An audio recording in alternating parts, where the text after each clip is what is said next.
Good afternoon. For today's video ay itatanim ko na ang aking pinutol na rubber plant. 3 weeks stable na ang kanyang ugat. So pwede na nating itanim sa paso. Ayan, sigurado na yan na mabubuhay na siya within 3 weeks.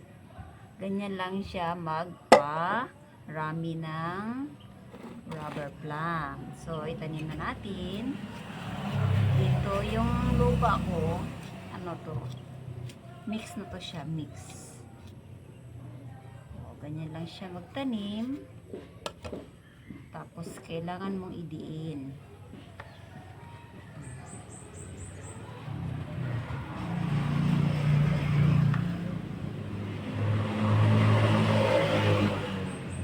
Idiin mo lang siya para hindi siya mauga-uga.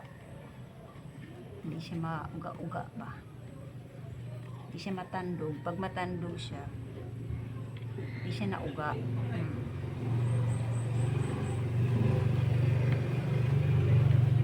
Yan. Tapos,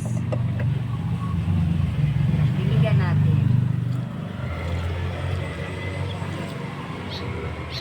Ayan na. Ayan na siya. Ayan. Pero parang tabingi siya.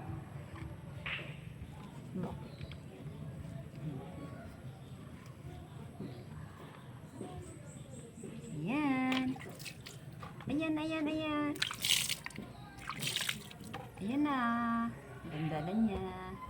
Pero, hindi mo natin siya ilagay sa mainit. Doon muna sa makulimlim.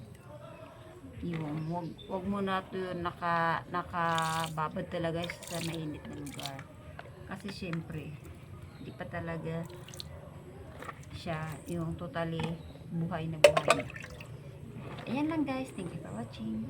Bye-bye.